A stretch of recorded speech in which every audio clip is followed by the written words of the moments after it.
Bom, então acho que agora a gente começa a discutir, né, a questão das reorganizações, eh, das reorganizações pós a declaração, porque só lembrando que havia obrigações aí hã, a serem cumpridas para a declaração, apesar da declaração ser 2023, né, relativa ao ano base 2023, a própria lei estabeleceu aí uma série de obrigações.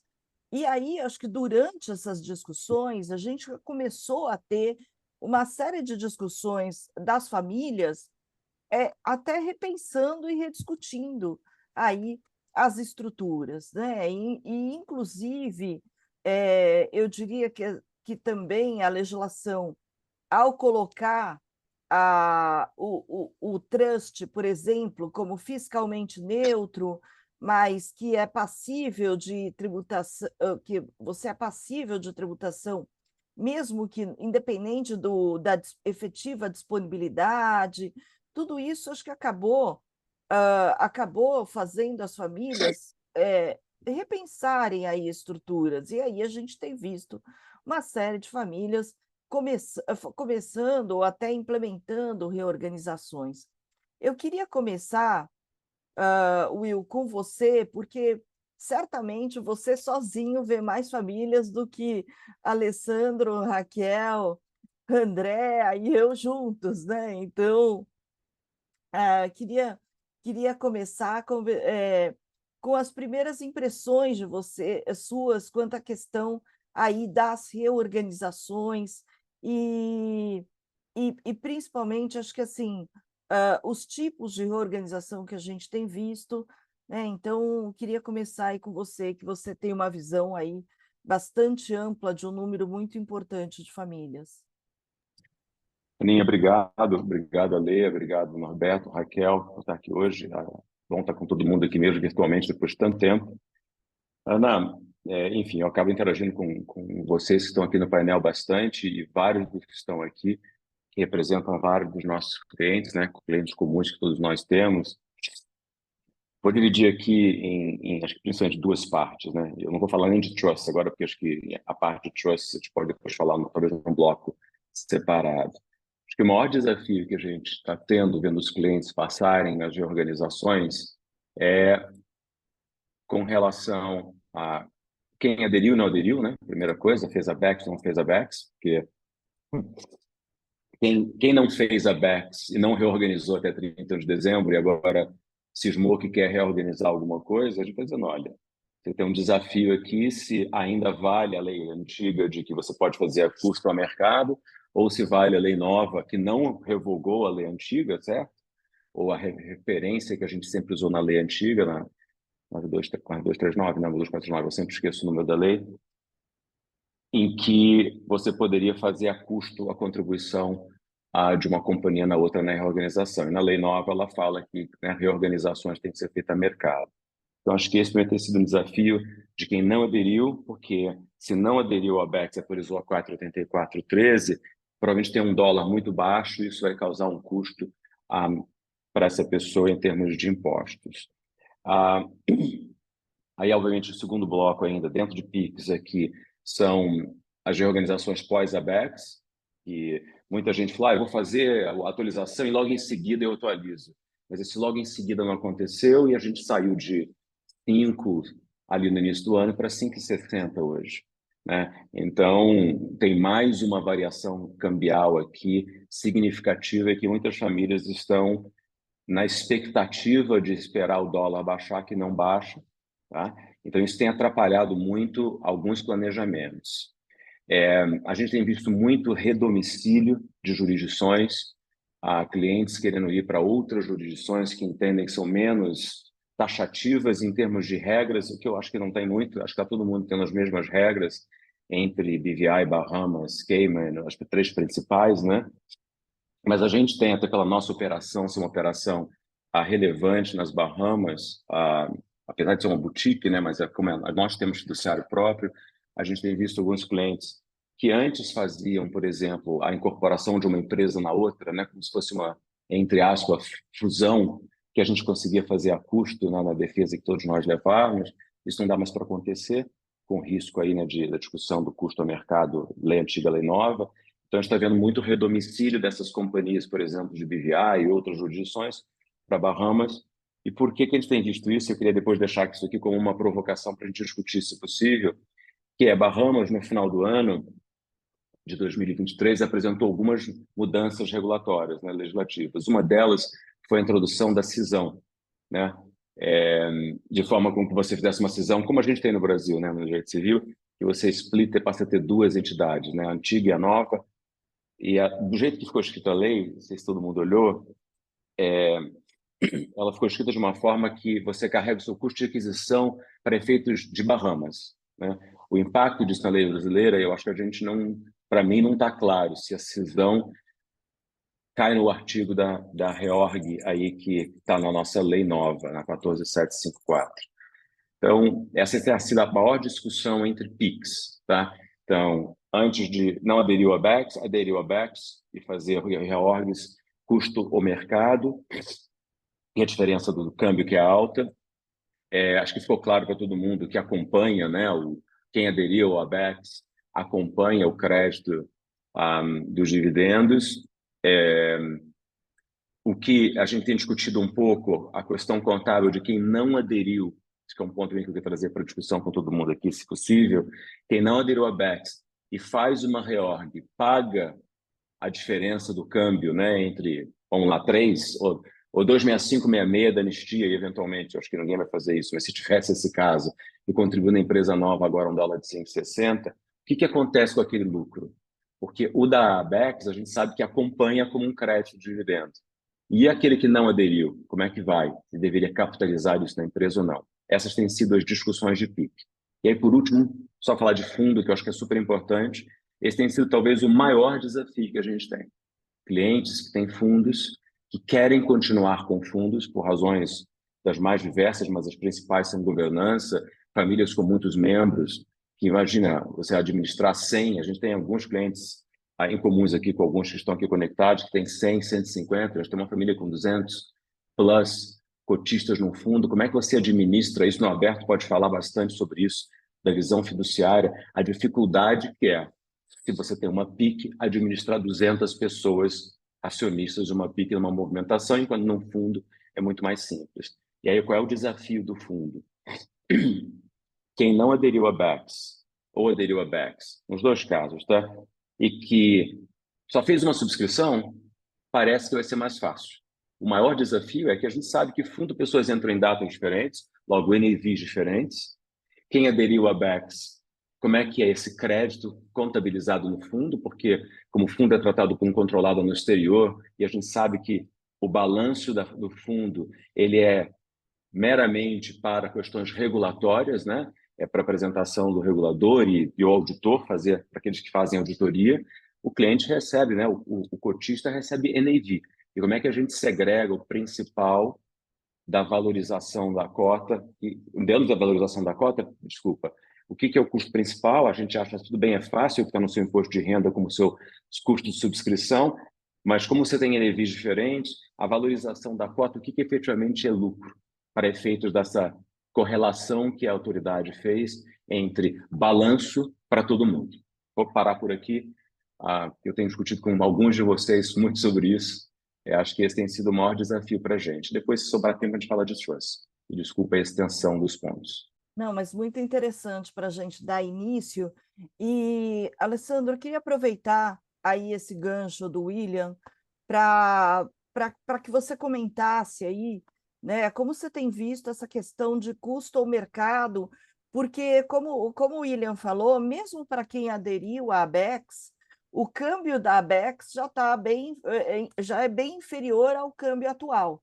Então, mesmo quem tem aderido à ABEX, tem aí uma diferença cambial aí muito grande, fora, claro, a eventual valorização que possa ter tido do ativo, né, entre 31 de dezembro do ano passado e agora. Então, eu queria aproveitar a provocação do William para te ouvir nesse assunto.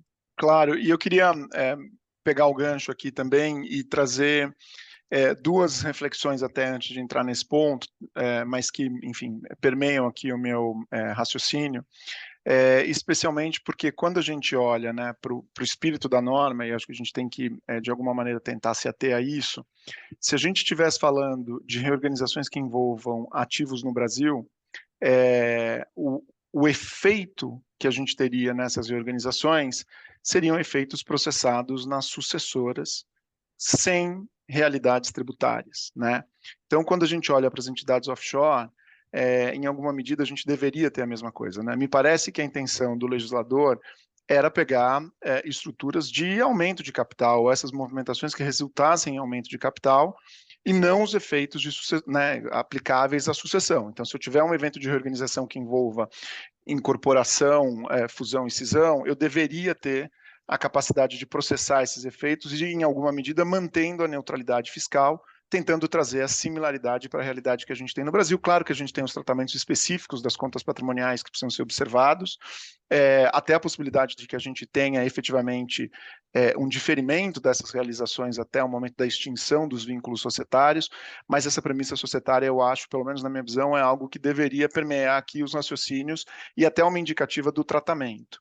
E também pegando o gancho aqui do que o William falou em relação ao fundo, e até queria ouvir vocês, quando a gente olha, por exemplo, para uma reorganização ou para um evento simples de resgate de fundo, por exemplo, em que eu tenha uma realização, né, tenho um lucro a ser apurado, para quem fez o ABEX, qual seria o tratamento, né, dispensado para uma situação como essa? O que a gente deveria fazer? A gente deveria proporcionalizar aquilo que é custo de aquisição e tratar o acréscimo com efeitos tributários de realização, ou a gente deveria ter uma equiparação, se fosse PIC, em que este lucro sequer estaria sujeito à tributação? Acho que é um outro ponto bastante controverso, e que, na minha visão, obviamente, né, óbvio, quando você olha para o fundo, você pensa em proporcionalidade, mas eu acho que acaba criando um tratamento diferente entre PIC e fundo, que eu gostaria muito de ouvir vocês aqui também, em relação ao que vocês têm visto e imaginado.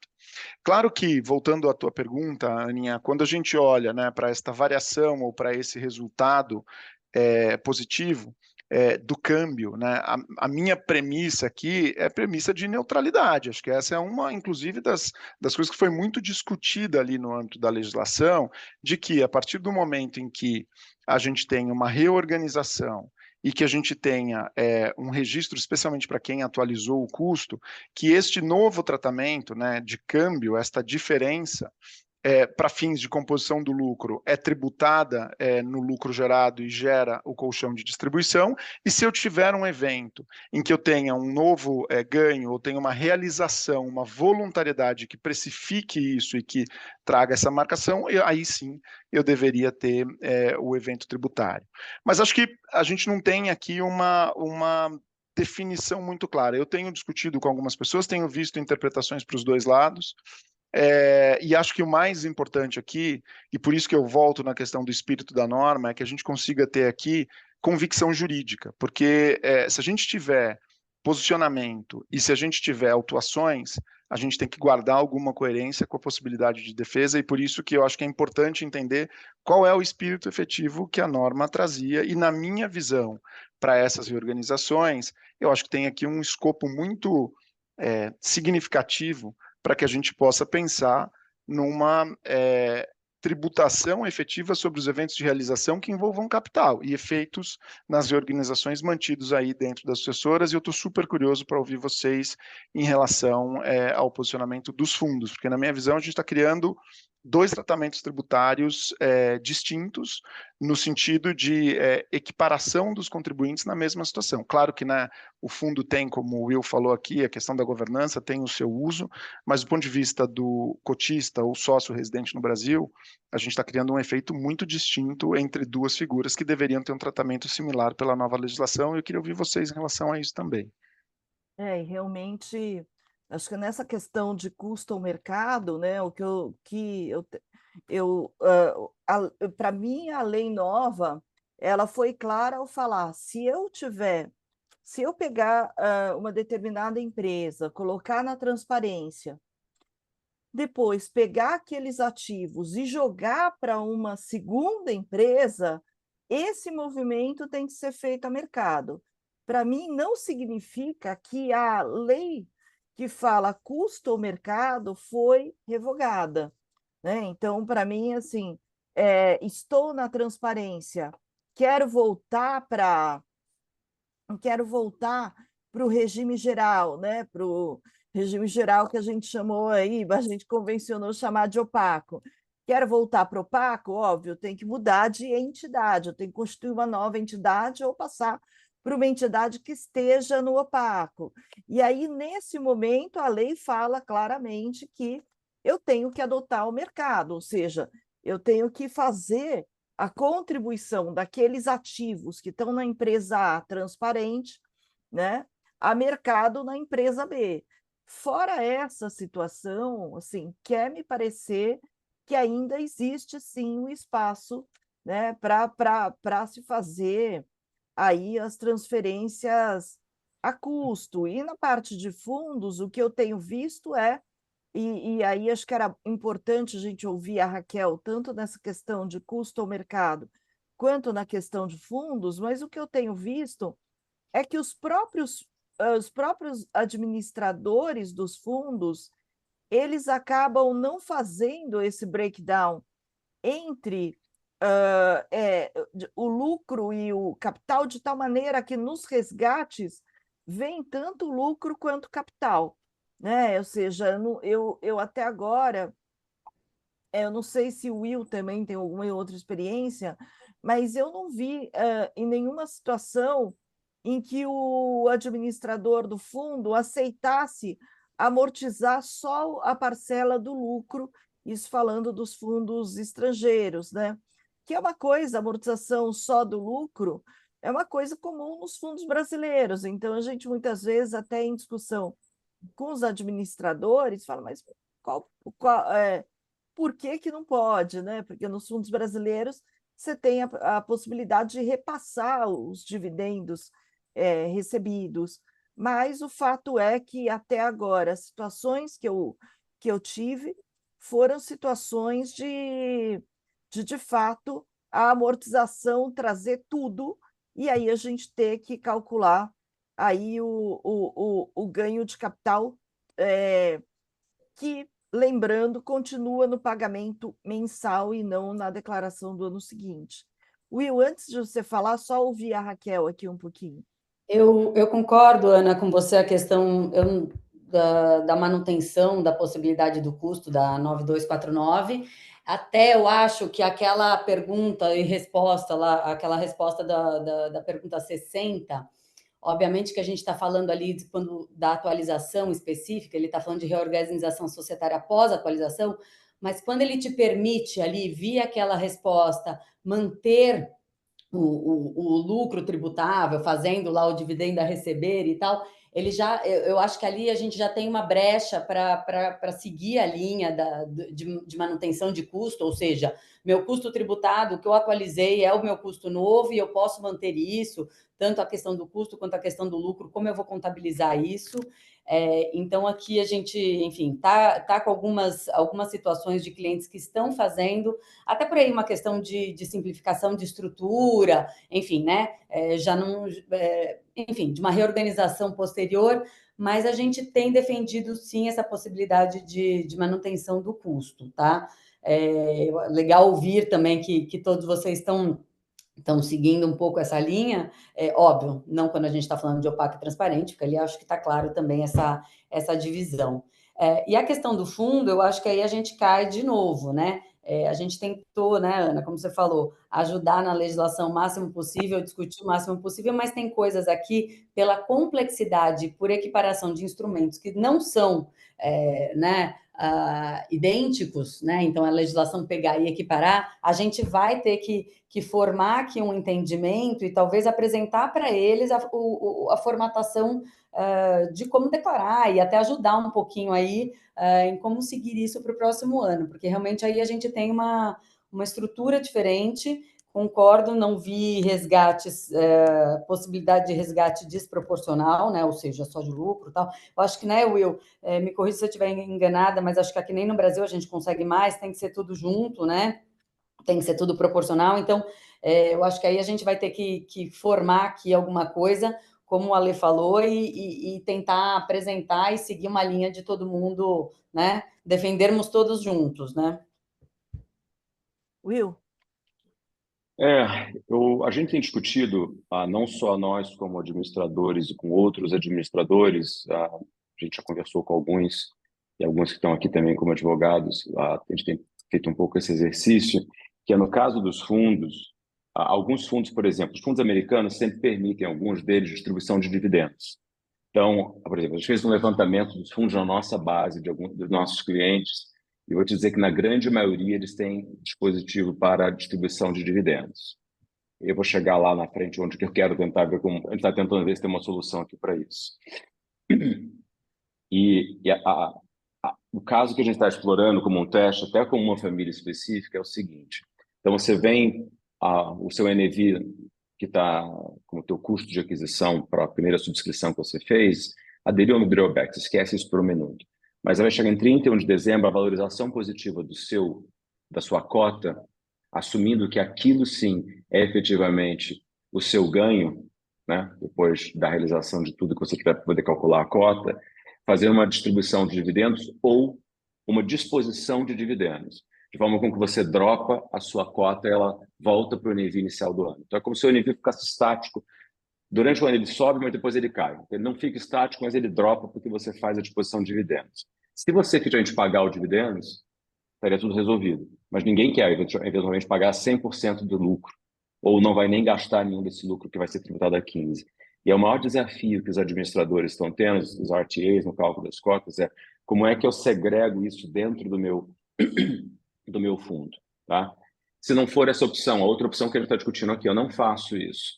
A gente está discutindo com um provedor, eu só não vou falar o nome aqui porque não me deu autorização ainda, mas a colega nosso de mercado, que está super avançado numa discussão, a gente está tendo uma discussão técnica sobre isso, depois a gente quer trazer inclusive para esse grupo, que é o tratamento contábil disso e eventualmente daria uma solução contábil. Eu não sou contador, então eu sinceramente não consegui entender bem como é que vai ser essa amarração, mas mesmo se não fizer isso, eu acho que o desafio que a gente tem no fundo é que uma vez tributados 15%, aquele lucro ficou isento dentro do fundo, como é que eu contabilizo isso se eu não distribuí-lo?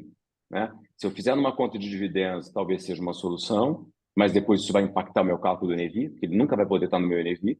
Quer dizer, vou ter uma subconta de um fundo que não valoriza mais, quer dizer, um negócio absolutamente louco, ou crio um NAV separado, no clue how to do it. E, mesmo assim, como é que essa parcela de lucro vai ficar uma vez tributada no Brasil? Usando ou não usando ela para pagar os impostos ou reduzindo parte desse dinheiro para alguma despesa? Esse tem sido um grande desafio, mas uma tentativa que a gente está fazendo é ver se a possibilidade de criar essa história de você pagar o dividendo ou dispor o dividendo no fundo para ficar um pouco semelhante a uma companhia, porque existe essa possibilidade num fundo, mas aí depois como calcular esse negócio é o que a gente vai ser fase 2 da discussão. É onde a gente está caminhando um pouco, gente, mas eu até queria ouvir vocês também, eu não sei, eu vou olhar aqui se a pessoa está conectada, eu vou falar para a pessoa se ela não quer dar uma palhinha aqui. Ou seja, Will, no final das contas aqui, fazer uma declaração de dividendos sem a necessária distribuição, só para refletir o fato de que aquele lucro foi tributado no Brasil e, portanto, aquele lucro poderia ser considerado, entre aspas, um contas a pagar do fundo. Exatamente. Algo nesse sentido. Algo nesse sentido. O ponto todo, Ana, é que como esse recurso ele ainda não foi distribuído, vamos assumir que eu não distribuí nada, tá? Ele ficou lá. Como é que eu segrego isso do meu cálculo da cota, de forma que no ano seguinte aquilo não gere um novo imposto sobre aquela parcela que é isenta, né? Que tudo bem que se você pensasse na companhia, o dinheiro foi tributado, o lucro vai ser tributado no matter what. Mas é que, como o cálculo de NAV é diferente de apuração de lucro, certo? Ele tem um cálculo completamente diferente, isso não vai funcionar se não tem uma forma de segregar. Se você segregar, como é que eu calculo esse dinheiro agora, para efeitos do cotista? Eu penso agora na visão cotista, tá? Visão da receita, não teria um problema. Você expurga ele fica numa conta suspensa lá, a pagar no futuro, tá ótimo. Agora, e o cotista? Como é que ele vê isso? Agora ele vai ver um extrato separado? Talvez vai ter que ser isso, a gente vai ter que criar talvez um Frankenstein aqui. Mas eu não consigo ver, e o Ale colocou bem também, assim, sim, óbvio, seria ótimo a gente não ter mais fundo, né? Ficaria mais fácil. Mas a gente não pode dizer para um cliente, acaba com o seu fundo, que a sua governança, você se vira agora lá com o Norberto fazendo 265 atas para cada um dos 265 acionistas. Não dá. Então, a gente também, eu concordo com a Raquel, tá? Acho que a gente tem que sair daqui, muito como a gente fez no RERT. A gente pode discordar, mas no final concordar sempre, todos nós, para a gente levar para a autoridade fiscal, e a gente tem que lembrar que a gente está tendo um momento histórico para a gente, né? A gente tem uma secretaria extraordinária que faz esse trabalho, que dá acesso à conversa, que é acessível para a gente conversar. A gente tem que tentar levar esses temas para discussão, agora que já passou a norma, e dizer, olha, existe essa dificuldade, é uma questão regulatória local nas jurisdições. Norberto pode falar, acho que um pouco sobre isso. Não adianta você chegar em Bahamas, em Cayman, em BVI e outras jurisdições, e você precisa fazer desse jeito. Eles também têm que cumprir com as regras contábeis, e que depois, se tiver tempo, a gente pode até falar de CPC 48, mas eu sei que vai tacar fogo no parquinho de falar sobre isso, mas a gente tem que concordar nesse grupo. O Ale falou uma coisa super bacana, que eu gosto, que a gente fez isso lá no RET, fotofilme, né? Assim, gente, vamos alinhar um discurso aqui que não existe jurisprudência do que a gente está falando. A gente vai criar jurisprudência. Vamos tentar criar jurisprudência que seja boa, né? Que ela seja factível na defesa do contribuinte, que é o nosso cliente. E só lembrando que a CERT, né, a Secretaria Especial de Reforma Tributária, em tese, tá, ela dura só até o final deste ano. Em tese, ela seria desmontada ao final desse ano, seria uma secretaria aí transitória. Esse é o plano original. Então, de fato, com a CERT, a gente teve, mesmo não só com o Daniel Loria, né, que vem do mercado, conhece mais a prática, mas mesmo o Leonardo Alvim, que é o PGFN, que foi alocado a CERT e tudo mais, a gente teve um espaço muito bom de discussão. Então, acho que é importante também a gente mapear aí os pontos fundamentais para estar levando, e estar levando logo, porque é possível, assim, eu pessoalmente acredito que a CERT vai ser prorrogada, até porque a reforma tributária do consumo, né, vai ter muita coisa para andar o ano que vem, mesmo que sejam aprovadas as leis complementares este ano. Então, acredito que possa ser, ou E ainda tem deveria a ser tributação da prorrogada. renda, né, Aninha? Acho que é provável essa postergação antes, né? Não tem sentido acabar com a secretaria antes de ter uma definição sobre a reforma da renda, né? Sim, Excelente ponto. sim. Mas, assim, a gente não sabe se as pessoas que estão lá Claro. hoje, né, Continuarão. vão permanecer, porque também eram pessoas que estavam aí com planos, inclusive de vida, e a gente sabe que estão fazendo um sacrifício pessoal para estar trabalhando, para estar no governo e tudo mais, se elas vão continuar também, né? Então, acho que esse ponto da gente mapear os problemas práticos e tudo mais, acho que é essencial para a gente tentar levar aí o quanto antes para o governo, tá? Então, acho que esses pontos aí são importantes. Norberto, você quer comentar alguma coisa sobre essa questão que o Will falou, da questão regulatória, de fundos e Sim, tudo né? mais? Assim, eu acho que o grande desafio, um comentário breve aqui. O desafio é que essa lei está sendo imposta sem combinar com os outros países em como essas regras vão ser interpretadas.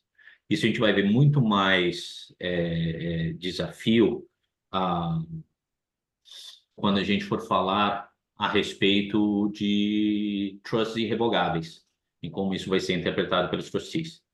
E eu acho o desafio também, ao falar com o governo, é entender o apetite deles para aceitar se eles estão sendo flexíveis ou se eles estão sendo irredutíveis em relação a alguns pareceres, e isso vai dificultar a vida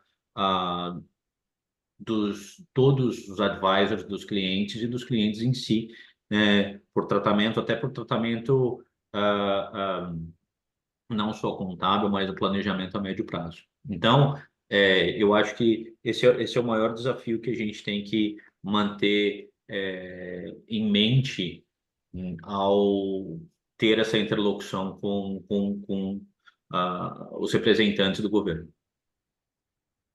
Acho que esse é um ponto que a gente explorou bastante, até da questão aí de, e não sei se a gente poderia já mudar para o assunto trust, mas a gente chegou a pedir para o governo que fizesse uma regra de transição para os trusts irrevogáveis existentes, e isso não foi aceito, né? Então,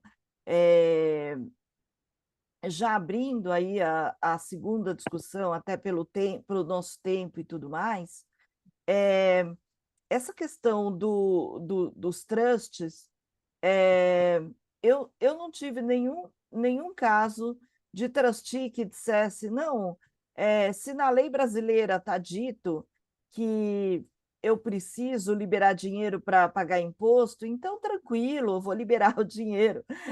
Não se preocupe, você vai ter dinheiro, né? Então, de fato, o trust ficou como uma. Eu particularmente, achei positivo o fato de ter uma neutralidade fiscal do trust, de um lado, só que, de outro, é uma regra muito, vamos dizer, é uma regra que é muito rígida no sentido de não diferenciar os tipos de trust, né? E na vida real a gente ter aí as mais diversas situações que, de fato, não, de fato, um beneficiário pode não ter aí a efetiva disponibilidade. E também na questão de trust, eu tenho visto aí famílias, né, repensando se de fato vão manter a estrutura de trust ou não, se vale ou não ter essa estrutura de segregação patrimonial.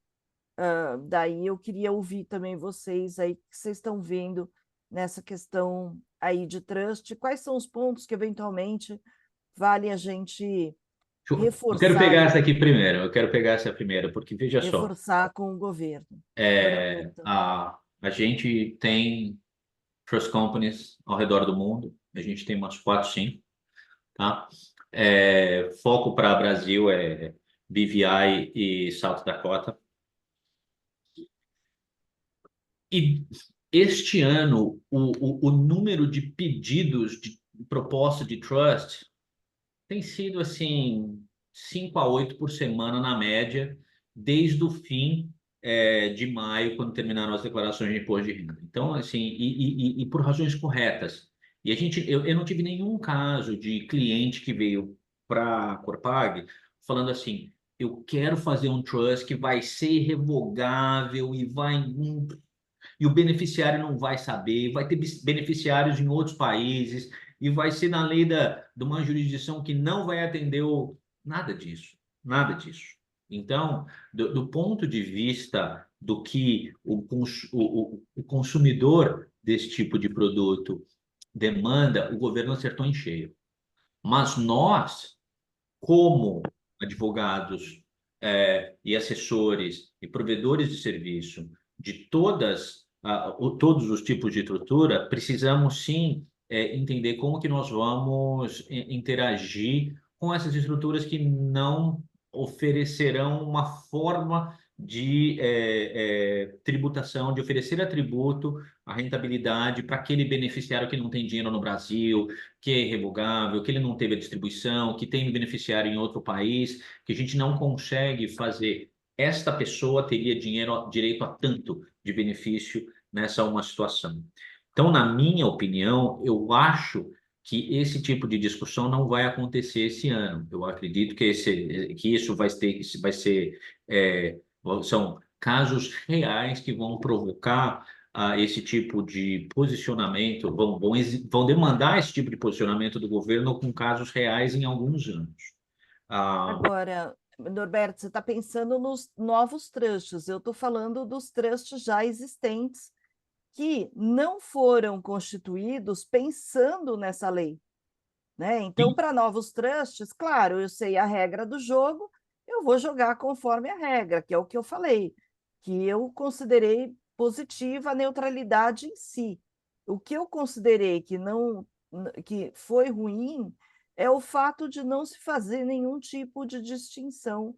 E aí, você poder, sim, na vida real, ter trusts já constituídos em que não necessariamente eu tenho disponibilidade aí para os beneficiários.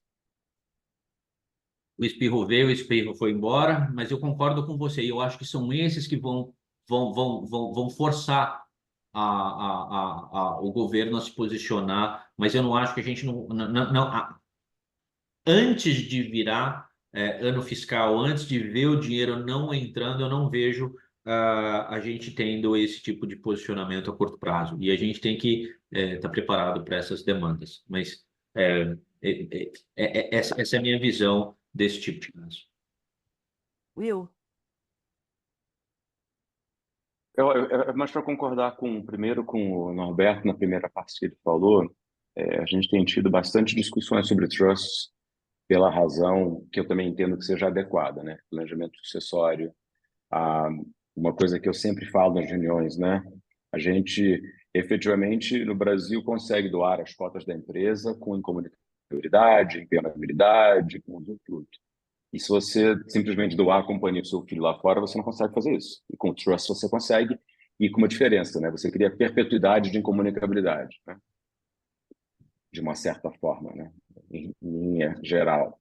Então, a gente tem visto desse tipo de discussão, a gente teve muita discussão com clientes, especificamente do Rio de Janeiro, que foram orientados né, por colegas nossos aqui também, nas discussões de não há ITCMD no Rio de Janeiro, não tinha ITCMD no Rio de Janeiro para doação dos bens do exterior, certo? A resolução lá da Cefaz do Rio, 118. Então, com isso, doaram cotas para os filhos, né, para os descendentes, e colocaram num trust de forma que tivesse um usufruto, né, com life interest. Então, a gente tem visto esse tipo de demanda com trust, mas eu concordo com você também, Ana, e com o Norberto na segunda parte, que a gente tem um grande desafio aqui para esses ou discretionary trusts, ou irrevocable discretionary trusts. A gente tem vários casos na indústria de situações de famílias brasileiras que estão preocupadas de como vai acontecer agora. Por exemplo, o settlor, ou, por exemplo, tem famílias que o settlor não está mais vivo, que tem um protector, que os filhos ainda não têm acesso, ou netos, ou quem quer que seja, que não tem conhecimento. Existem esses casos. Acho que um ponto relevante para a gente pensar e discutir é aquela voltar à discussão que vai ser do fiscal, vai acabar entrando no criminal, né? Que é como é que fica a situação dessas pessoas. A gente discutiu isso muito no RERT, e a lei foi muito vocal na época sobre isso. Eu lembro, a lei lá na tribuna da Câmara, na época do RERT. E, assim, a gente precisa, talvez, também ter uma discussão aqui do que quais são as consequências no momento que aquela pessoa tiver conhecimento. A gente discutiu isso, lembra? A gente tentou colocar uma linguagem, a gente propôs uma linguagem que dava né, você tirava, ou você fazia ali isentava da parte criminal aquele beneficiário no momento que ele passasse a declarar. Isso não ficou na regra. Essa é uma grande preocupação que eu particularmente tenho. Esses beneficiários, não só no fiscal, mas no penal, pelo fato de não estarem declarando DCBE, etc, etc. Eu concordo com todos esses pontos, Will, e acho que, né, eu continuo sendo vocal aqui. Acho que a regra que a gente tem é uma regra muito eficiente do ponto de vista tributário, legítima. Vocês sabem o quanto a gente discutiu isso e até o limite do que era possível. Mas eu acho que o grande ponto positivo desta regra foi a clareza e a uniformidade dos conceitos com que existe lá fora. Fora isso, eu tenho uma crítica muito ferrenha a essa tributação e a ausência de distinção entre os trusts. E me preocupa muito esse ponto, né? Porque a gente tem uma regra que uniformizou os conceitos, e acho que ela é positiva nesse sentido. Por outro lado, ela não faz uma distinção entre as situações e o bom e o correto uso desses instrumentos fiduciários no exterior, para que a gente tenha opções de planejamento patrimonial condizentes com as necessidades das famílias. É uma regra pautada exclusivamente pela questão tributária e que, na minha visão, tem a benesse de uniformizar conceitos que, sem dúvida, a partir dos conceitos uniformizados numa regra tributária, a gente pode ter elementos para suscitar uma discussão e a construção de um raciocínio que seja mais adequado aí à realidade do planejamento. Mas falta isso. Falta uma compatibilidade com a realidade da vida, tem um aspecto penal que precisa ser levado em consideração, tem aqui, né, uma previsão de compliance que se aplica para administradores fiduciários no exterior, uma subsunção aí à regra brasileira por, né, pessoas localizadas em outras jurisdições, sem uma falta de compatibilidade. E acho que agora a gente entra numa versão aqui, num outro momento de discussão, que é separar o joio do trigo. E como a Ana bem pontuou, né, acho que talvez para novas estruturas que venham a ser criadas sob essa regra que existe, eu acho que a gente tem alguma clareza de tratamento. As situações do passado que foram constituídas e que têm um tratamento mais complexo, no sentido de autonomia, inclusive das partes, para rever as regras, né? Eu já tive situações de ter que discutir uma estrutura fiduciária que tinham dois settlers, portanto, co-settlers que eram um casal, um faleceu, e o administrador fiduciário entendia que sem uma manifestação do settlor falecido, não poderia haver uma alteração feita exclusivamente pelo co-settlor. Então a gente entra numa série de detalhes aqui e que variam de acordo com as jurisdições, que vão trazer um impacto prático na vida das pessoas e das famílias que têm essas estruturas, e que qualquer ajuste pode resvalar aqui num aspecto penal ou na atribuição de uma responsabilidade que ultrapassa, na minha visão, o bom senso aqui e a capacidade das pessoas, né? Então, eu acho que a gente precisa realmente uniformizar esses pontos e discutir, e acho que as estruturas antigas são as estruturas que mais sofrem com isso, porque elas foram feitas fora desse contexto que a gente vive hoje, em alguns casos, com uma limitação, seja por meio de protectors ou committees que vão ajustar ou que têm autonomia para fazer isso, e até nesse ambiente que a gente tem, até é interessante ouvir o próprio Norberto como administrador, um desconforto, né, dos administradores em rever estas estruturas e seguir com alterações, tendo em vista, né, essa sensibilidade não só pela matéria tributária, pela própria responsabilidade do administrador, até pela questão penal, que em muitos casos deixou de ser observada. Então, acho que a gente precisa pegar aqui, na minha visão, os pontos positivos, que é a uniformidade dos conceitos, e construir um raciocínio aqui, e na minha visão, uniforme em relação ao mercado, para que a gente tenha um instituto que é extremamente importante e bem utilizado como opção de planejamento para as novas estruturas, mas principalmente como uma solução de continuidade para as estruturas que já existem e que estão, de alguma forma, maculadas aí por essa falta de sensibilidade do nosso legislador em relação à distinção entre os tipos de estrutura.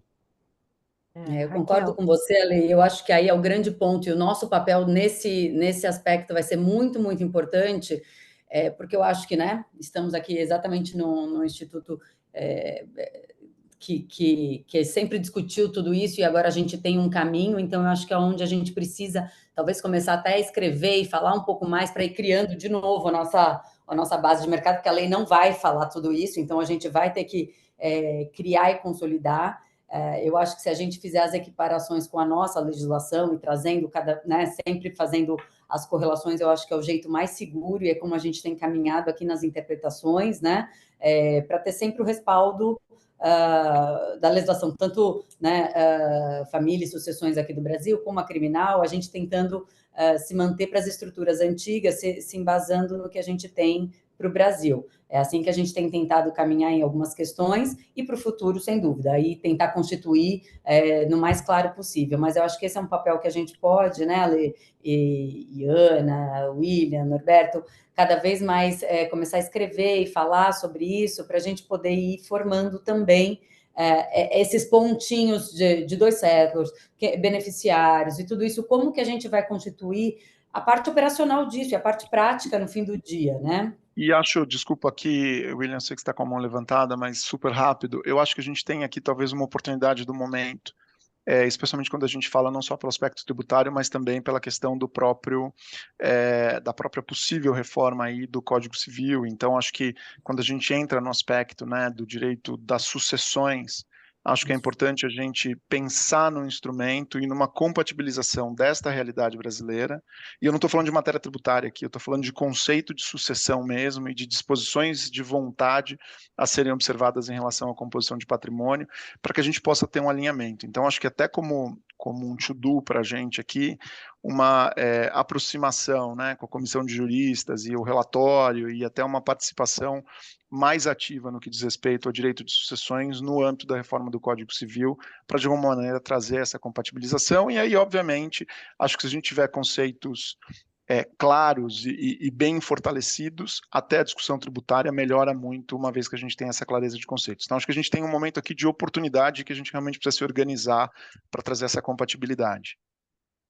Desculpa, Will. Will, você ia comentar alguma coisa mais? Não. O Ale acabou falando exatamente o que eu ia falar. Dentre outras linhas, mas Desculpa. a gente está sempre alinhado. Imagina, que ótimo que você falou, que a preocupação que eu tenho é essa. E de fato, assim, para as estruturas novas é o que a gente está falando, né? Eu conheço, as regras estão aí, então, claro que vai ser estruturado dessa forma, mas o Sérgio aqui está falando, o Sérgio Mitsu está falando, né, da questão do falecimento, que o William comentou também. Eu, particularmente, tenho um caso em que o settlor é falecido e os beneficiários ainda não adquiriram aí o direito a beneficiário porque tem trava etária. Então, os beneficiários ainda não completaram aí 35 anos. Lá a regra é quando o último dos filhos completar 35 anos, e aí tem 7 anos ainda aí para. Enquanto isso, assim, eles, na verdade, eles são os beneficiários, mas eles não têm ainda qualquer tipo de acesso, né? Então, acho que quando eu falo em rigidez da estrutura, é muito mais nesse sentido aí dessa questão dessa rigidez, tá? Então, deixa eu comentar aqui como é que funcionaria isso numa outra situação. Se a gente tem um settlor falecido, um settlor que não tem poderes, e existe alguma mudança significativa que impacta a estrutura, deve-se observar a lei da jurisdição e os termos do trust em si, para ver se todas as partes envolvidas estão de acordo com um ajuste devido ou demandado. Ao ter esta parte da pesquisa feita, faz-se um restatement do trust deed, colocando a linguagem necessária para cumprir a regra, que esse é o pedido da lei. A lei fala assim: settlor, beneficiário, entre em contato com o seu trustee, demandando este tipo de ajuste ou provisão a ser feita. Mas vamos falar, a lei está falando de termos gerais, a gente vai ter que olhar cada contrato de trust individualmente. Mas de qualquer maneira, acho que deveria haver essa distinção, né, entre o que já existia numa situação que não tenha aí, né, que não tenha aí Possibilidade. essa possibilidade, né? E aí eu vou depender do trustee, da interpretação de trustee a trustee, com aquelas E situações explorando novas. um pouquinho mais do judiciário da ilha onde for o trust, ou da jurisdição onde tiver o trust, porque chega um momento que o trustee vai falar assim: Não sei.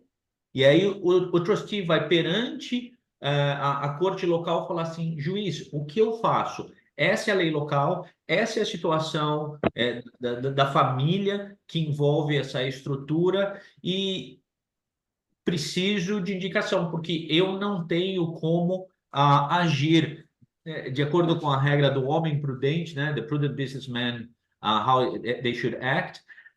Se eu não tenho como fazer isso, eu tenho que escalar o meu judiciário local e ao eventual órgão superior. Ótimo. Não é simples. Posso pegar uma carona nessa história que o Norberto falou, até por um case prático, assim, e não tem a ver com esse tipo de demanda, mas tem jurisprudência, por exemplo, nas Bahamas, onde você vê nessa subida, né, ou provavelmente até vindo uma demanda do Brasil, que aqui o caso que eu vou falar é na Argentina, que o caso para no Attorney General's Office e não sai de lá, né? Então, assim, a gente tem que lembrar, e talvez ter essa conversa aqui no Brasil, do seguinte, olha, não é o contribuinte querendo esconder alguma coisa. Não, ele não tem acesso. E ele não tem acesso e a autoridade local não autoriza o trustee a passar essa informação. For breach of fiduciary duty, né?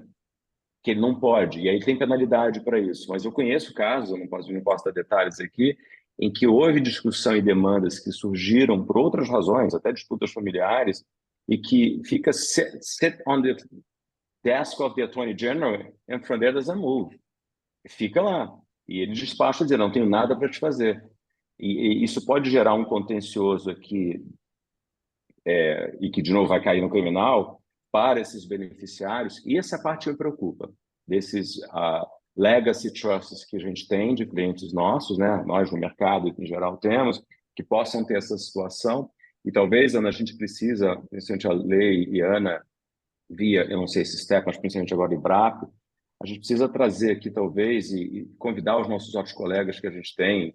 Eu vou mencionar aqui os nomes do que são membros também, assim, o próprio Pir e a Fernandinha Tortman, talvez, e outros colegas criminalistas que queiram se juntar a um grupo, para a gente fazer como a gente fez na época do RERT, um paper e dizendo, olha, gente, quais são as consequências, o que a gente precisa fazer, qual é o caminho que a gente tem que ir. Como é que a gente, né, e vocês que fazem orientação de cliente, que Norberto e eu não fazemos, né, e outros colegas estão aqui também, que são ou fiduciários ou bancos, que a gente não pode dar orientação, como é que vocês vão orientar os nossos clientes comuns e outros clientes que vocês têm, de forma com que, no final das contas, eles estejam protegidos contra as potenciais sanções por coisas que eles não têm responsabilidade. Acho que a gente precisa fazer essa mensagem chegar e ser entendida pela autoridade e dizer, olha, você não pode punir um beneficiário que não tem conhecimento. Mas como é que a gente faz isso? Eu acho que a gente do fiscal a gente sabe falar isso bem, mas acho que a gente precisa eu ainda acho que a gente precisa do criminalista aqui na discussão, tá, gente? Fica aqui o food for thought, aqui, que eu acho que a gente precisa. Ótimo, ótimo, ótimo. Concordo. Vamos considerar isso sim.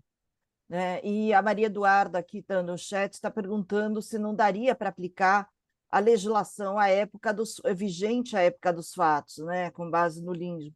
Eu entendo que, do ponto de vista tributário, se a legislação ela fala de trusts em geral, ele não fala de trusts anteriores ou posteriores. Então, eu entendo que, perante o fisco, dizer que, olha, meu trust foi criado antes da 14.753 e eu não vou observar, porque eu vou observar a legislação da época, eu acho bastante difícil e improvável que eu consiga sustentar em juízo. O que eu entendo que é sustentável em juízo são as situações em que, de fato, eu tentei mudar alguma coisa com o trustee, eu não tenho poderes para tanto, o trustee não aceitou mudar nada, e aí eu mostro que eu tenho indisponibilidade.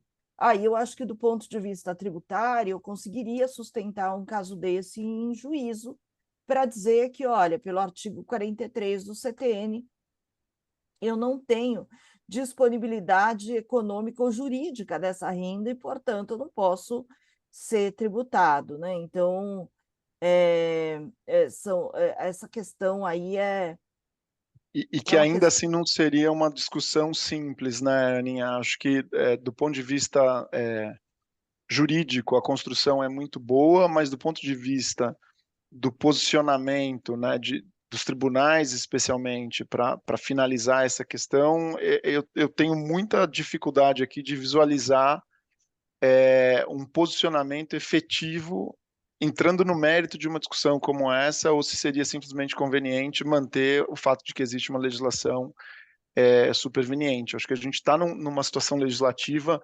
muito ruim e que a caracterização da lacuna, acho que na linha aqui que o Will trouxe, é super importante para que a gente possa ter uma uniformidade e um posicionamento para sustentar essas discussões, porque elas vão acontecer, a gente já sabe, elas já estão acontecendo, e eu acho que a gente está numa posição muito frágil, porque infelizmente o conjunto da obra legislativa é omissa em relação a isso e resolveu de uma maneira positiva tributária que não leva em consideração o todo e que a gente precisa de um posicionamento efetivo. Então, acho que a gente tem um trabalho grande aqui de construção, né? Mas concordo com você, acho que não dá para a gente imaginar que a lei da época dos fatos se aplica em detrimento da legislação tributária superveniente.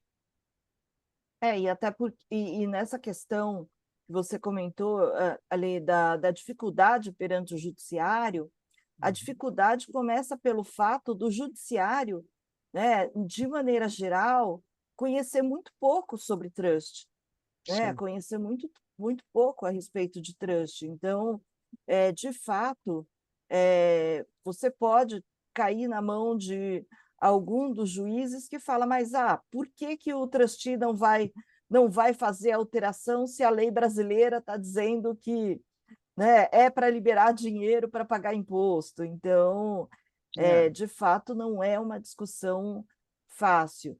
A gente olhando Aninha, aqui... desculpa, Oi. tem várias perguntas aqui que querem Então, voltar isso para que a eu ia falar. reorganização. Só tem uma pergunta aqui, a pessoa se identificou, mas obviamente, por mais que esteja identificado, eu vou preservar, não falar o nome.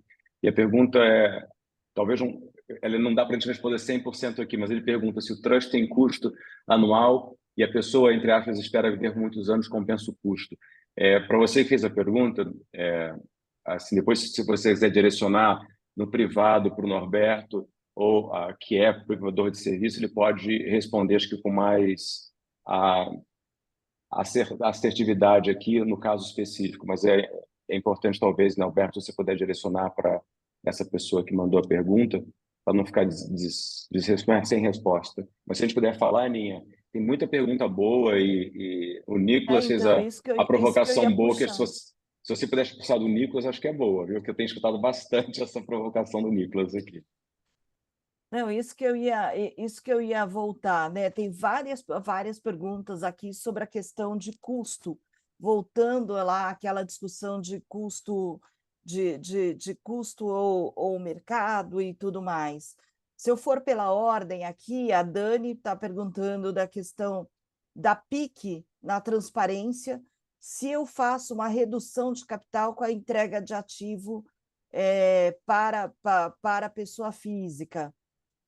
Então, Will, você quer responder aí, live?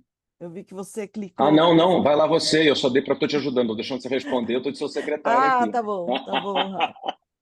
Olha, eu Tô queria lembrando os ouvir nossos tempos de também. live juntos, eu estou na nossa live juntos de Itaú. Você respondia, eu cuidava do background Então, aqui. na minha visão, se eu estou na transparência, é como se já está na pessoa física. Então, se eu liquido a empresa ou transfiro o ativo para o nome da pessoa física, a meu ver, não deveria ter aí nenhum impacto tributário, porque, afinal de contas, eu já optei pela transparência e já é considerado ativo como meu individual. Não sei se a Raquel tem algum comentário, alguma visão diferente disso, mas, na minha visão, deveria ser tratado como uma neutralidade aí, por já estar na pessoa física do ponto de vista tributário. Raquel. Exato. Não, concordo, só se tiver algum ajuste de variação cambial no momento da próxima declaração, na transferência, mas eu acho que já tá transferido, é só algum ajuste que venha a ter de um ano para outro, eventualmente, do momento, né, que foi feito.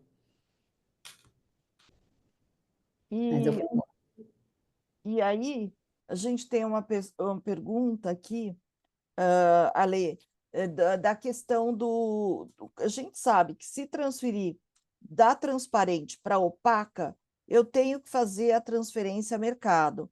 Agora, o João traz uma pergunta bastante interessante, né? E se eu fizer o contrário?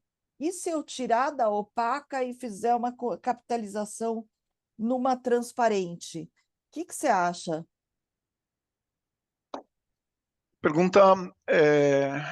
Pergunta interessante.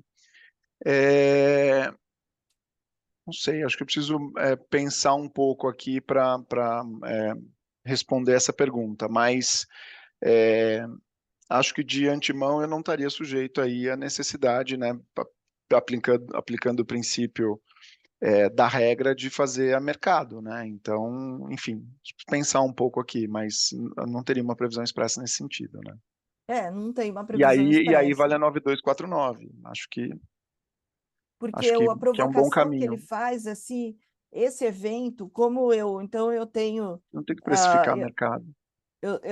eu tenho uma empresa que está na transparência, portanto, eu só tenho os ativos daquela empresa na Uhum. declaração.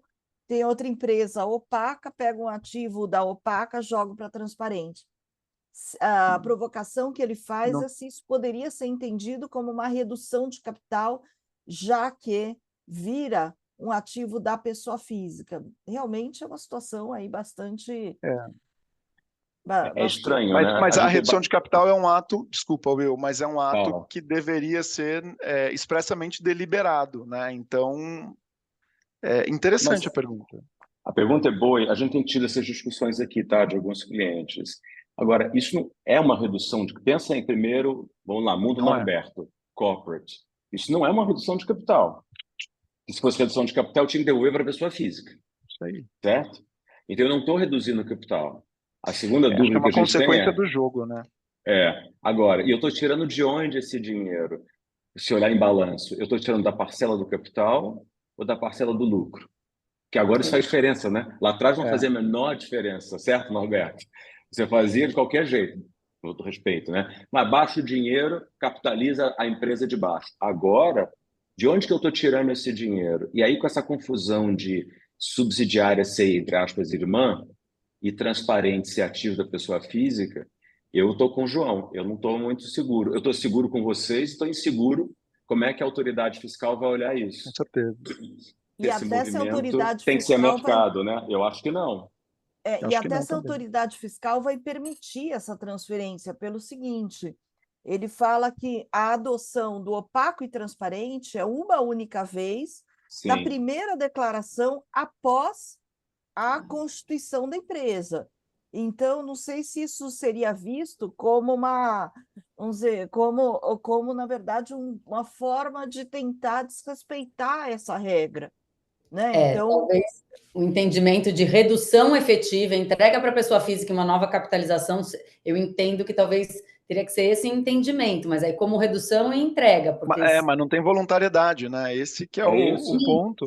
sim, mas para você, senão você está fazendo o oposto do que a Ana falou, né? Mas você não está entregando para o acionista, né? Acho que a gente teve umas discussões em fórum desses menores que a gente fez, vocês devem lembrar, quando a gente trouxe esse ponto, né? E eu me lembro da gente falar isso, a gente pode depois recuperar, que essas coisas não eram gravadas, mas a gente discutiu muito isso, que eu me lembro, eu não quero botar as palavras na boca dele, mas né, da pessoa da autoridade fiscal que estava conosco, dizer o efeito da transparência é para pura, simples declaração de imposto de renda, a gente vê os ativos, se você quiser tributar em cada vencimento, resgate, alienação, certo? Uhum. Que você não quer estar sujeito à regra dos 15% anual pela valorização do seu ativo. Por isso a transparência. A hora que eu desço um ativo para transparência, eu deveria estar olhando a regra societária, respeitando a regra societária da controlada e da controladora, né? Eu estou dropping um capital de subscrição para aquela empresa que no Brasil trata ela como transparente, mas eu ainda acho que é uma simples subscrição de capital na empresa nova, que vai subsidiária da opaca, e que eu vou declarar ela como transparente, não ela, mas o ativo que está dentro dela, né? É assim que eu acho que a defesa que a gente deveria tentar construir, dizer isso aqui não é uma redução de capital. Isso aqui é uma mera subscrição de capital numa empresa que, by the way, eu optei declará-la, reportá-la como transparente, aí os ativos subjacentes serem declarados. Eu acho que seria talvez a construção da defesa, mas eu deixo para vocês, meus colegas, que são aí os tributaristas de plantão, e até perguntar quem faz contencioso tributário. A Jo está aqui, ela vai dizer que ela não faz contencioso tributário, mas a Jo é ótima para essas discussões. Sei, Joana, se você quiser mandar aqui no chat aqui algum comentário sobre isso, e queria escutar vocês também, porque eu não vejo isso não deveria ser um motivo de discussão com a Receita, tá? Eu acho que a Receita tem que entender que isso não é uma redução de capital, na minha visão. E até eu acredito que a Receita poderia entender que também é uma forma de eu tentar forçar um tratamento fiscal ao qual eu não tenho direito, porque aquela empresa está na transparência. Acho que seria uma operação que eu não recomendaria. E aí, nessa questão de custo ou mercado, tem muitas perguntas interessantes. O comentário do Nicolas é justamente o seguinte: se eu faço imaginem que eu fiz um investimento de $1 milhão que valia na época R$3 milhões. Então, tenho lá, não fiz o ajuste da BEX, continuo com o meu custo de R$3 milhões e faço a contribuição dessa participação, né? Dessa participação que, imagina, só para facilitar, continua valendo $1 milhão, né? Faço uma contribuição numa empresa 2 por R$3 milhões, que hoje valem $500 mil, só para a gente fazer conta fácil, né? $540 mil.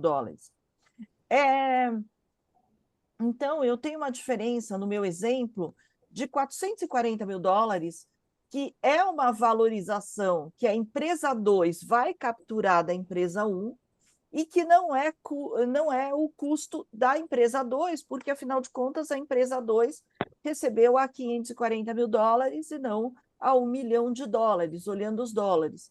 E aí a provocação que o Nicolas nos faz é: se essa diferença do meu exemplo, $440 mil, né, entre o valor em dólar da capitalização para manter o custo de R$3 milhões, né, se essa valorização em dólares não seria passível de tributação, porque vai formar o lucro da empresa 2. E aí eu estaria diante de uma tributação de 15%. Né? Então, de fato, quer me parecer que esse raciocínio de que eu vou ter que pagar o 15% faz sentido. Eu não pagaria o 15 a 22,5% na capitalização, mas nesse lucro eu não estou vendo como não tributar. Lê, eu não sei se você já teve essa situação. Acho que a Raquel queria falar aqui. Raquel. Não, porque eu acho que aqui a gente tem uma diferença, e aí construindo agora, enquanto a gente pensa aqui, enquanto fala, do lucro anterior e do lucro posterior. Se a gente não teria como levar o lucro a custo, vamos dizer assim, o lucro anterior a 24, e a gente somar ao lucro anterior, né, fazer um somatório de lucros anteriores não tributados, e sim, o que vier posteriormente ser tributado, porque já o seria nas estruturas separadas ou juntas, né? Eu não sei se a gente não teria como fazer essa distinção, essa mentalização do que é anterior e manter como estoque, e só a gente fazer essa transferência, né? E o novo fazer a tributação. O que eu acho aqui, e pensando alto, é que a gente tem um evento de voluntariedade e uma hipótese de realização, portanto, na minha visão, acho que é muito concreta a tributação. Até porque, se a gente seguisse esse raciocínio, Raquel, e eu acho que ele faz sentido, a gente teria, no momento do aporte de capital, que desdobrar o custo de aquisição para a sociedade que recebe o aporte em capital. E aí você teria o valor patrimonial contábil e uma diferença a ser registrada, enfim, no limite um ágio com uma perspectiva de, né, fundamentação econômica e momentos definidos de tributação. Mas aqui acho que a gente tem uma etapa anterior, que é a etapa da contribuição efetiva do capital, e no momento em que eu faço a subscrição, em moeda estrangeira e apura uma variação em moeda estrangeira, e aí voltando, por exemplo, nos 440 mil dólares, eu tenho efetivamente um ganho nessa subscrição que eu não sei até que ponto a gente conseguiria sustentar esse diferimento. Entendo o teu raciocínio, mas eu acho que é difícil a gente sopesar aqui a questão da voluntariedade e do ganho que se materializa no momento do aporte. É diferente do registro contábil da entidade que reconhece a variação positiva dentro do PL, na minha visão. Mas, enfim, não tenho uma posição fechada aqui, estou só pensando alto, mas acho difícil a gente dizer que não teria tributação. E no Posso exemplo que dar eu meu trouxe, two até cents para pegar o depois? raciocínio do Nicolas, né? Eu estou falando $1 milhão de principal, ou seja, independente do que. Dos outros, claro. Né? Então, Will. Mas, meu two cents aqui dessa história, assim, eu não sei. Se eu entendi bem a pergunta dele, né? Então, você agregar o que é capital e lucro. Eu estava entendendo que quando eu contribuísse uma empresa na outra, a parcela de capital eu ia pagar ganho de capital, 15 a 22,5, do dólar que eu tenho na minha empresa declarado no meu IR para o novo dólar, que é um novo aporte, que na minha cabeça estava fazendo uma troca, né? Tirando um ativo e colocando outro, e o lucro eu carregaria para ser tributado no final do ano a 15%. Essa era a visão que eu tinha. É que se eu Eu for sei que aplicar o talvez é princípio... conservadora demais. Eu sei que é É, conservadora demais, tá? É que se eu aplicar o princípio contábil, o que eu tenho é reconhecer o PL e desdobrar o PL em relação ao capital que está sendo subscrito. Então, Isso. esta diferença teria uma outra fundamentação e não preservaria essa distinção entre capital e lucro, pelo menos na minha visão. É isso E no mesmo. passado, a gente via no passado muito simples, né? Uma empresa comprava outra, né? Tudo a 15. Eu estou ainda inseguro, vai? A palavra acho que é essa, de como é que vai ser a interpretação É. do fiscalizador, na hora do fiscal olhar isso, e se ele vai entender que isso tudo é 15, como o Nicolas está dizendo, ou se ele vai segregar, se a autoridade fiscal vai segregar a diferença entre capital e lucro. Eu estou ainda no E raciocínio que ele vai desculpa, Ana, segregar. eu sei que você quer falar, mas eu estou ouvindo aqui, pensando junto com o Will. Acho que talvez tenha um ponto aqui, só para voltar no raciocínio que eu fiz. No momento em que, se eu admito que eu preciso desdobrar esse custo de aquisição da entidade que recebe essa capitalização entre capital e a diferença, talvez esse acréscimo positivo seja algo mensurado no ano em 31 de dezembro, sujeito ao recolhimento no momento seguinte e não efetivamente como um ganho no momento da capitalização. Só para pensar aqui em manter a coerência. Mas, enfim, eu só estou realmente pensando alto aqui. E de fato, ou seja, a gente vai. Esse lucro que o Nicolas está se referindo, né? Acabava sendo verificado mesmo do ponto de vista contábil, porque eu estou capitalizando, eu estou contribuindo ao capital por $530 mil, algo que vale $1 milhão. Então, tem uma valorização aí, e contabilmente essa valorização ela é capturada. A diferença é que até 31/12/23, esse lucro era passível de diferimento. Então, valia a pena eu fazer a capitalização a custo, né? Postergar essa tributação da variação cambial que virava lucro da empresa. Agora, vira lucro da empresa, eu tributo a 15% no ano seguinte. Então, não tributo a 15, a 22,5 no momento da capitalização, vou tributar a 15. Eu não estou vendo muito como não tributar a 15. E só para a gente fechar, porque senão a gente poderia ficar aqui até meia-noite, né? Tem uma provocação da Jo, que está usando o login da Nath, da Natália, falando justamente da questão de custo ao mercado via versus a IN 2180.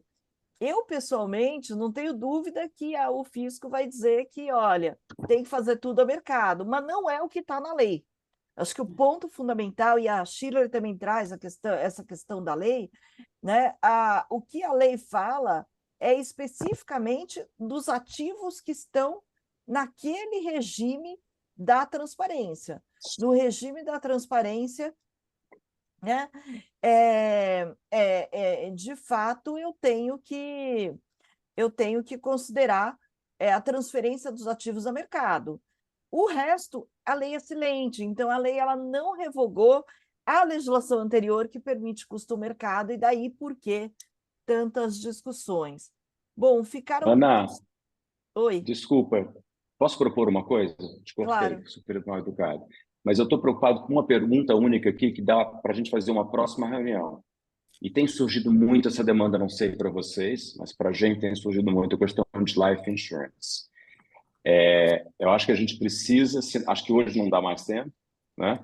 Que a gente vai ficar aqui até meia-noite, pegando aqui que o Anônimo falou, que a gente vai ficar até meia-noite, alguém escreveu aqui, vamos ficar até meia-noite, mas eu realmente acho que a gente podia propor aqui, se todo mundo concordar, de fazer uma reunião nova do STEP e falar sobre life insurance. E Está até surgindo trazer um demais especialista na área de seguros, isso, né? de Porque seguros, trazer uma alguém boa parte saber, dos problemas não alguém estão da, no da tributário. FenaPrev, se a gente não quiser trazer da SUSEP, a gente traz da FenaPrev, sabe? Algum lugar que pudesse falar aqui, porque tem me surpreendido o que eu tenho visto. E eu queria depois escutar e conversar com vocês, porque talvez, se a gente tiver também indo por um caminho diferente, eu tenho muito medo de soluções estarem sendo propostas que, na verdade, o contribuinte vai ser tributado e vai ser, assim, o negócio vai ficar feio.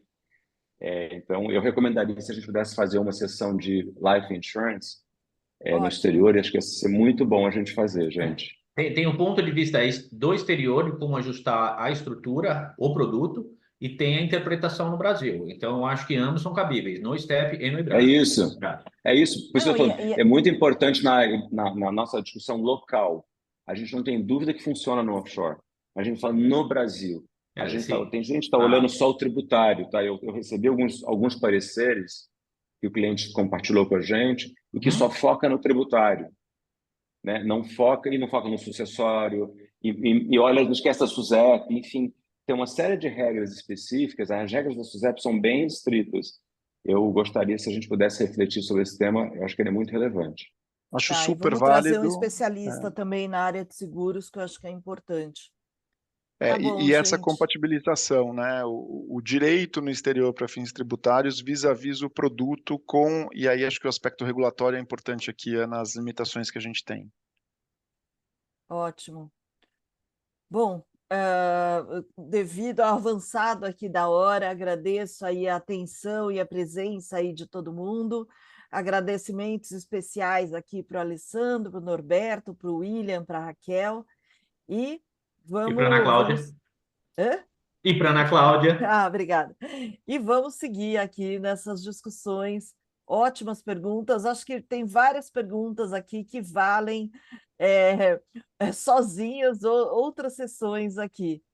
Então, Só queria obrigada. aproveitar o finalzinho aqui, desculpa, Ana. Se alguém não receber, a gente vai mandar para o e-mail em geral a ficha de adesão ao IBRAP, só entrar em contato com a gente, tá? A adesão à associação ela é aberta, então só queria reiterar aqui, se alguém não receber, para se manifestar, por favor. Às vezes a gente pode ter algum Assim, problema aí de pessoas cadastro. mudaram de empresas, eu fui tentando atualizar o negócio. Gente, se você não recebeu, fala com o seu amiguinho que recebeu. Tá? A gente quer todo mundo E eu não fazendo recebi, tá? essas nossas discussões. Não foi ainda, Will. Não foi Tá. ainda, Will. E Ana, Alessandro, Norberto, Raquel, de novo, obrigado aqui pelo convite e queria de novo disponibilizar a hora que a gente quiser fazer novamente evento presencial, a gente está à disposição do nosso espaço, como a gente sempre fez lá por anos, à disposição do nosso espaço, só que se passarem de 50 pessoas, a gente tem que ir para o auditório. Então, eu só preciso saber com antecedência, a gente tem um auditório que a gente também pode fazer. Tá bom? Fica aí o Tá convite, ótimo. é fácil para os Faria Limers se movimentarem ali e a gente consegue fazer transmissão também, tá bom? E, de novo, parabéns aí pelo evento. Eu queria agradecer a todo mundo aí que mandou mensagens, falou, quanto tempo a gente não se vê? Ana e turma, parabéns por reorganizar isso agora no segundo semestre. Realmente fez muita falta a gente ter esse evento. Obrigada a todos aí gente. pela presença. Tchau, Tchau, tchau, gente. gente. Obrigado. Tchau, tchau.